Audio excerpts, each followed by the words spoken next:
قصی باز با مردمش سرق صفان داره پستلقش سلامتی بادقسی ها قرچ غیی همه قادسی ها سلامتی مرد بچه ها همه چیزی بیاردم کو پکنیک نیارده خب پکنیک نیه بچه ها را میکنیم به بازار بیاره بنده خدا پکنیک چیزی کنی بچه ها تا وسیله جابجا کنن ما میرم 2 تا درخت پستر ریجی میکنیم چیز میکنیم؟ هیچ چی میگفتم بریم چند تا درخت بشکنیم بیاریم هم آشپزی کنیم هم چای کنیم شما خیلی غلط میکنید برن بشینین آدمای بی فرهنگ بی شعور خب راستی که دیگه جنگل بکلونی مای مرکن همش کنیم ولی 3-4 تا بشکنیم چیزی شه شما میفهمین چیز میگوی؟ خب سید احمد راستی که باز بیتو بهش برمیخوره خیلی یک آدم بی شعوری ما این کارو بکنه یکی تو قطع کنی یکی این قطع کنی یکی او قطع کنه باز از این جنگل دیگه چیز میمونه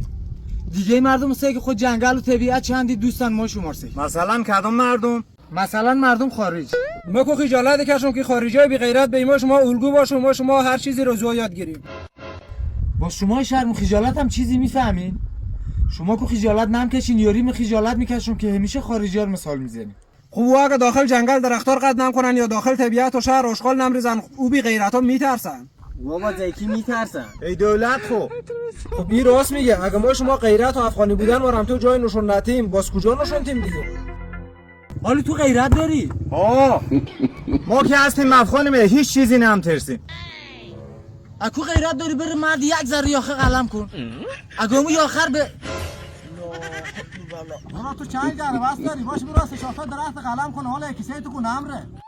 تو برادر تو چی رقم آدمی تو خازونا بدتری میگی بر جنگل قطع کن سید احمد کار نگه بگذار خوش هر کاری میکنن بکنن بیا موتور سوارش خود بریم این بغله یک تک شرخ دریفت چیزی بزنیم کجا تک چرخ میزنین دریفت میزنین الان بغلا هر جای علف بیشتر یا خب بالا برار بسته شما خجالت نمیکشین حیف ازی فضای سبز نکرده شما خود موتورات تک چرخ میزنین جر خراب میکنین یا بریم بشینیم کل کردن خود ازی فایده نداره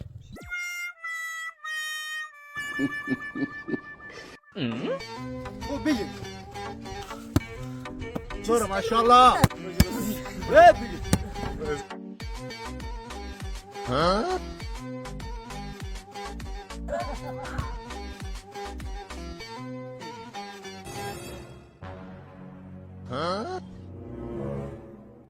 نکنین شما رو به لحاظ خدا شما چی رقم آدمین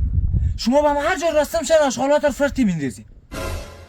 تو چی رقم آدمی نمیگذاری ما بریم 4 تای درخت قلم کنیم نمیگذاری بریم خود موتور به کمی تو لخته کنیم ساعت تیری کنیم نمیگذاریم پوفکا مردل جمع بخوریم تا البته ما رو به تفریح نمیگذاری برام پوفکات رو آدم بوریم بخوریم شما بوزنه باری میجر چیز درست کردین البته این آشغالات رو به تی پلاستیک کنین سخته وا دیگه سخت نیه تو بخی بر پلاستیکی پیدا کو بیار به زور سرش باز کو یا آشغالا یکی یکی به تاش دور کن باز ما مثل یوزو خارجی بی غیرت بی یک پوفک دو پوفک سیر نمشم کو مگه هر دفعه 3-4 کارتن بخوریم حالا خودت فکر کن که همه زر آشغال به تی پلاستیکا دور کنه این سخت نیه بس دیگه ما شما کی مایم آدم شه کی مایم بفهمیم که این کار ما درست نیه خودم بارها به تی شهر طبیعت دیدم که وطندارای غیرتی ما یا نوشیدنی یا پفکی بخورده آشغال چه فرتی بنداخته به تیشون